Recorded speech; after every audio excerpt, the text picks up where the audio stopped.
So Liverpool beat Brentford to move 5 points clear in the Premier League title race, or at least at the time that I'm filming this video, that is how things look in terms of the table. And it's fair to say that it's, as Jurgen Klopp put it after the game, mixed emotions really around this one, and I'll get into the reasons why for that. But I think probably best to start with the real positives from this victory for Liverpool. Now, let's not forget that they hadn't won at Brentford since their promotion to the Premier League. They've always found this a difficult place to go, and so to come away with such a convincing win, it feels like another huge test really passed in the title race, doesn't it? As I say, they found this it difficult in Brentford in the past, and we did see some of the reasons why that has been the case, even in this game, even with a comfortable victory, because you know when you come up against a Thomas Frank side that you're really going to have to battle for it. They're going to make it physical, and they're going to try and get set pieces. They're going to try and win flick-ons and runs in behind, and try and counter-attack you as well. They've got that real pace in the team too. So, you know,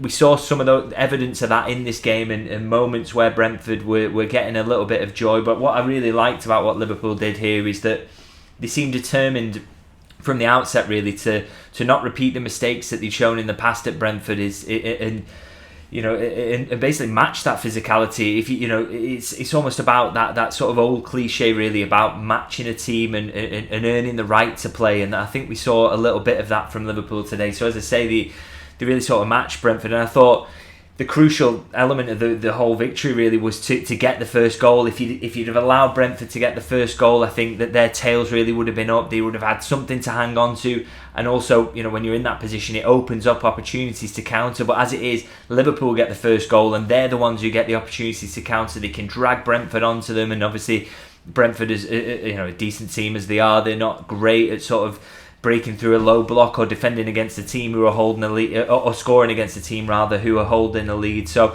Liverpool made it really difficult after getting that first goal, and from there it was really, the game was a little bit of a canter for them. So really impressive performance, as I say, and to move them clear in the title race. And yeah, a ground where things have been difficult, but, and there is a huge but that comes with this, and I alluded to it earlier in terms of that Jurgen Klopp mentioned it, is that there are some negatives to take from this, despite it being such a comfortable victory, and that is 3 potential injury blows for Liverpool. One of them may be a severe one, maybe even 2 of them a severe one. I'm of course talking about Diogo Jota, Curtis Jones and Darwin Nunez. Now, Diogo Jota, that looks like a knee injury, doesn't it? And that, you know, is never good. You're crossing your fingers really, and you need some serious luck for a knee injury not to be a serious one, or not to be a lengthy time on the sideline. So, you know, you just got to cross your fingers and hope that's not a bad one for Diogo Jota. But, you know, even at full time today, with Liverpool having claimed such a good win, it still felt like a bit of a sickening shadow really over the victory, because Jota, he's so crucial. And I think in terms of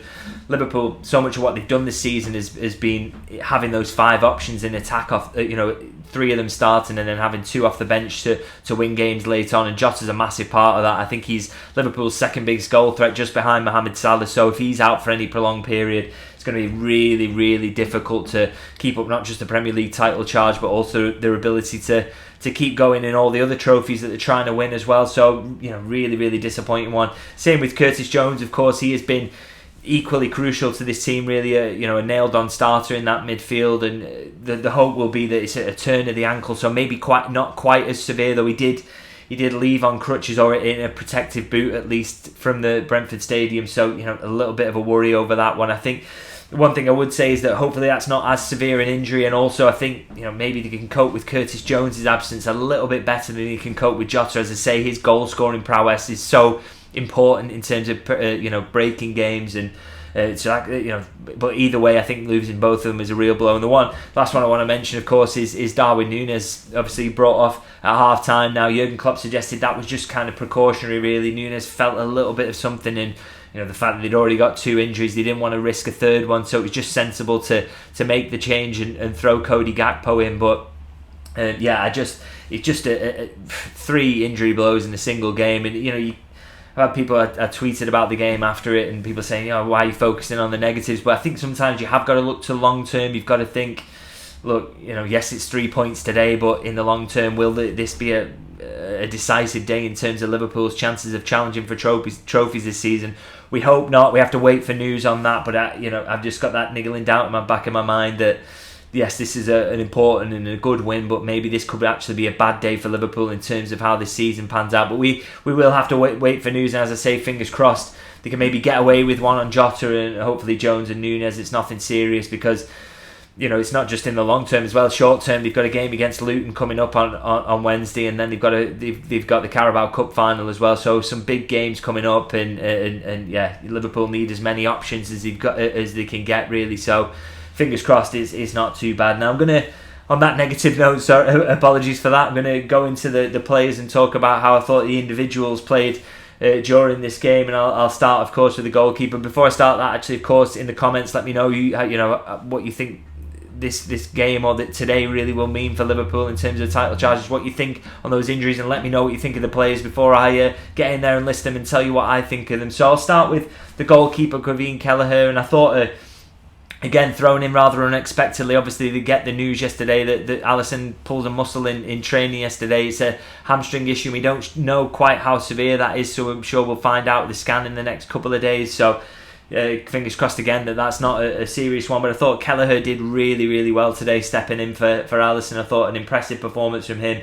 He makes 5 saves across the 90 minutes, and yeah, he concedes a goal, but he's actually quite unlucky with that one as well, because it's a great save just before it that he makes, really low down to his right, really strong hand, and unfortunately for him, the ball breaks to Tony, who we know is a really good finisher. But it was a great save, even allowing for that, and 5 saves in the match. And also, there's another one he makes earlier in the game, where a save from, I think it's a Tony header from a set piece. Again, brilliant. Some really good shot stopping, and Alisson's been so crucial in terms of that this season, and he got Liverpool out the mire at times. And I thought Kelleher, if a couple of those go in, then Brentford make a real game of it, and it could have been a really difficult one, even if they weren't generating a lot of chances. If they score a couple of those, you really find yourself in a tricky game, and one that's difficult to win. But in the end, because Kelleher makes the contributions he does, Liverpool canter to victory eventually, and he plays a massive part in that. Now, moving to the defence now, and talk about the right back, Conor Bradley, again thrown into the team because Trent Alexander-Arnold's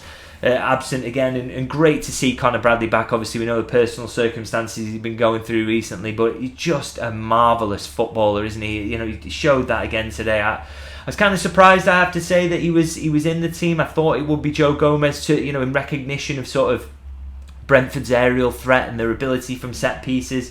So a little bit of a gamble, but managers have to do that sometimes. They have to say, okay, we're not going to counter what the opposition strength are. We're going to try and play to our own strengths and put them on the back foot. And I think that selection with Bradley absolutely worked in that regard, because even though Liverpool didn't have that protection from set pieces as much, with Bradley's height not quite being there and physicality in comparison to Gomez, I thought he was a big part of the energy and the front-footedness they showed throughout the game, and the fact that they were so sort of dominant really in possession, particularly into that second half. I mean, his numbers here: an 87% passing accuracy, 5 out of 8 duels won.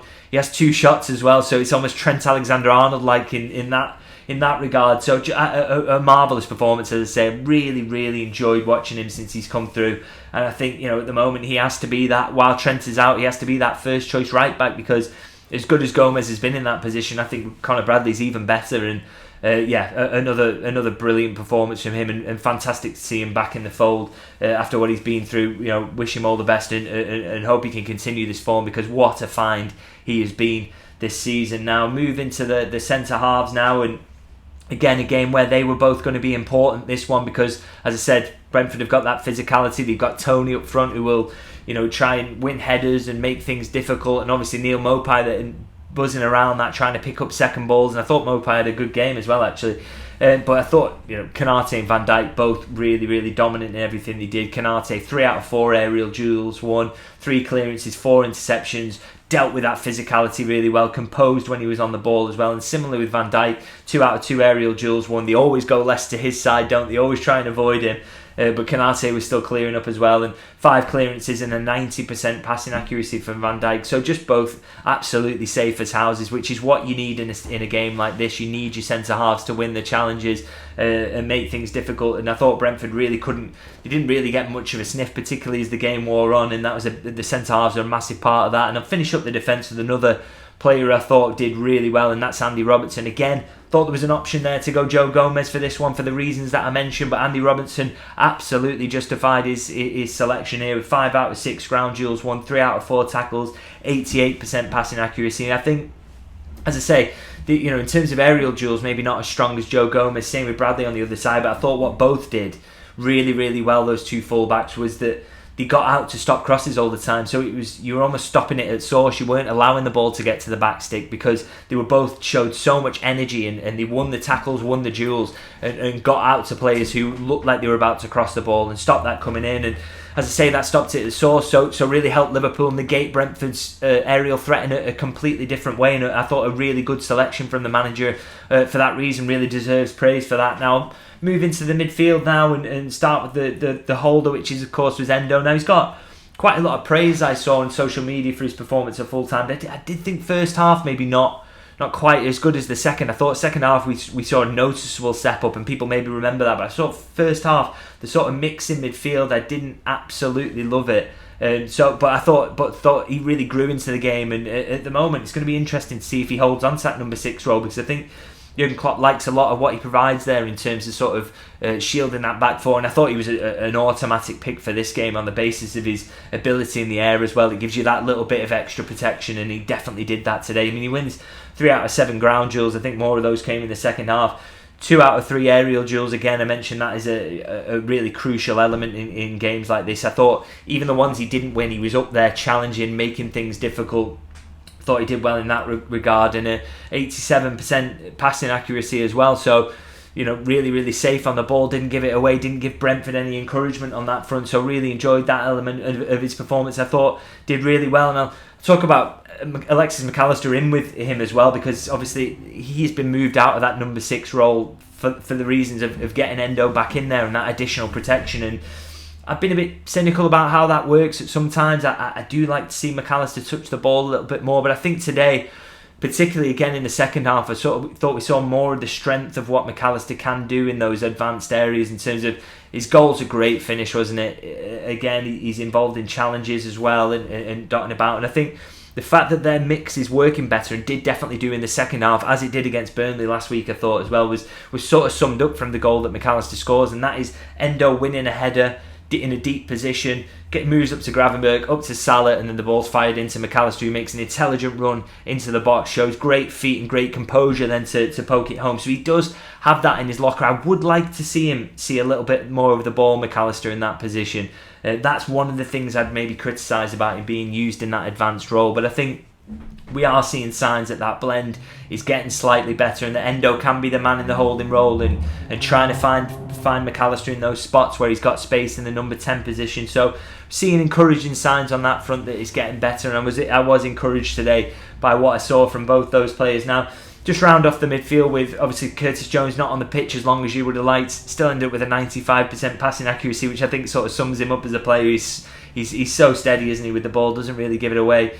We hope his injury is not too serious, a turn of the ankle. We'll have to see how that one turns out. But because he comes off the pitch, Gravenberch is thrown in, and I said with Gravenberch quite a lot really, you never know what you're going to get with him, because he's such a young player, he's still adapting to the Premier League. It's sort of up and down with him, and we've seen that at times, and it maybe gets too much stick for that because he is so young and he is adapting. But I thought what he did today was very, very good. Thrown into the game when he wouldn't have expected it, but found the pace of it immediately, which has been something he's criticised for before, and I really enjoyed his performance actually. The numbers bear it out. 5 out of 8 ground duels won, 2 out of 3 tackles, 2 out of 3 dribbles completed, which is something he's got that maybe some of the other midfielders don't have, that ability to sort of drop the shoulder and slalom through a couple of players. Really showed that and enjoyed that, and an 82% passing accuracy. So safe with the ball, won it back a lot.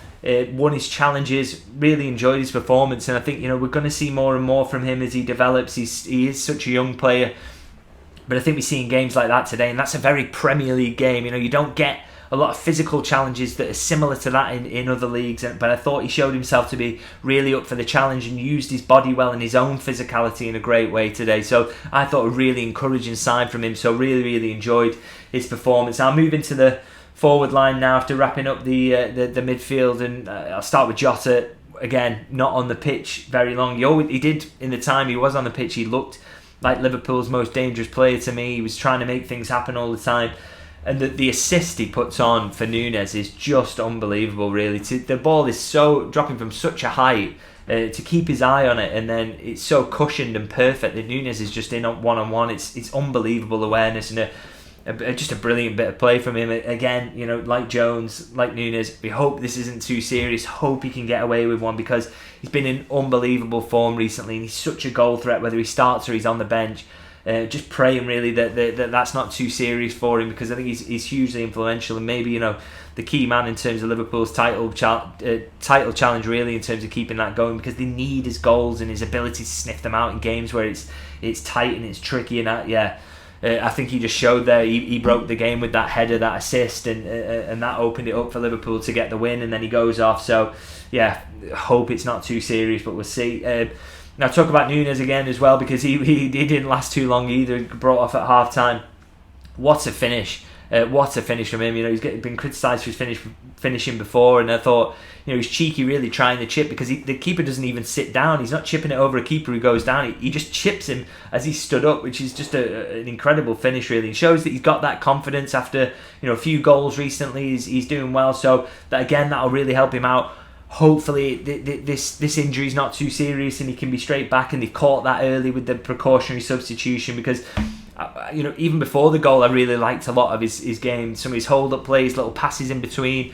You know, he was quite close to getting some of his teammates in behind as well. Really impressive performance from him, and like the way he's playing at the moment. So hope that precaution works out and that Liverpool have caught that one early and he's back for Wednesday, or if not that, then the Carabao Cup final at the weekend, because he's flying at the moment and getting better and better, and his finishing's getting there as well, which means Liverpool, if he keeps that up, Liverpool have got a complete centre forward on their hands now. Just finish up the attack with Luis Diaz and Mo Salah. Diaz, obviously, I thought another good performance from him. The fact he's so involved is really underlined by the fact he wins 5 duels, which actually isn't a lot out of 15 ground duels, but the fact he's contesting 15 ground duels just shows you that he was all over the place in terms of trying to win the ball back or taking players on.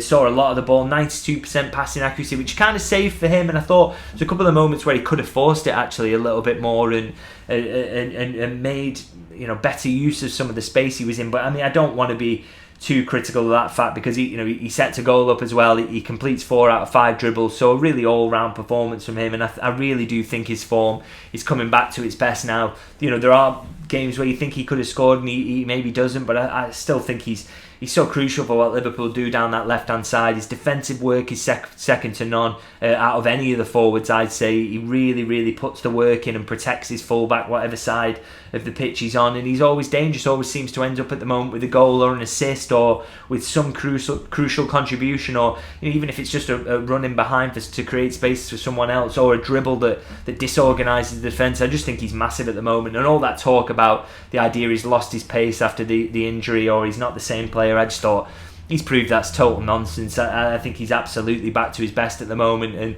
a big part of Liverpool getting all the good results that they have been getting recently. He's been a massive part of that. Now I'll finish things up now with Mo Salah, and not much more to say about him really than the fact he comes in due to that Jota injury, a goal and an assist, you know, a great finish, a great assist, a really lovely ball in for Mac Allister, and he's just crucial, isn't he? You know, if there's one thing Liverpool have been slightly lucky with in terms of their injuries this season, even though they've had so many, it's that when one player goes out, they seem to get another back in the position. We saw it with Conor Bradley coming back to fitness just in time for Trent Alexander-Arnold to be out for a couple of the same injury twice, and obviously Wataru Endo goes to the Asian Cup just as Mac Allister comes back to it from his injury that he had as well. So they have been a little bit lucky in that regard, and maybe they've got lucky again here because Salah looked straight back on it today. I actually think for him there could be some slight advantage to him having that injury at the timing that he did, because, you know, the previous years when he's been to AFCON, he's come back and maybe looked a little bit tired off the back of it, particularly that year when he got to the final and